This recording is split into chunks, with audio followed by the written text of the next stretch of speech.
वैष्णवी आत्महत्या प्रकरणातील सहआरोपी निलेश चव्हाण अजूनही मोकाट फिरतोय।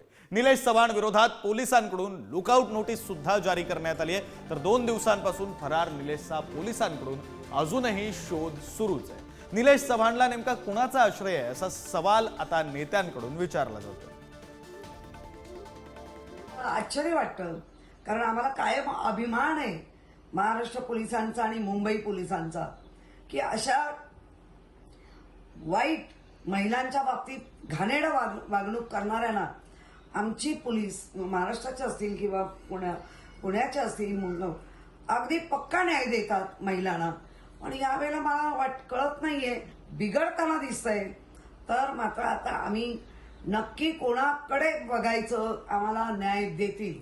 तपासावर असणाऱ्या गुन्ह्यात निलेश चव्हाणला आपण पाहिजे आरोपी म्हणून दाखवलेलं आहे। जसं पाहिजे आरोपी म्हणून दाखवलंय तेव्हापासून निलेश चव्हाण हा फरार आहे, तो मिळून यावा यासाठी वेगवेगळी तपास पथकं कार्यरत आहेत। त्याचबरोबर हवाई मार्गे ते इकडे तिकडे कुठे जाऊ नये म्हणून त्याच्यासाठी आपण लुकआउट नोटीस प्रस्ताव सादर केलेला आहे। त्या लुकआउट नोटीसमुळे तो आपल्याला कुठेही इमिग्रेशनला एअरपोर्टला वगैरे मिळू शकतो।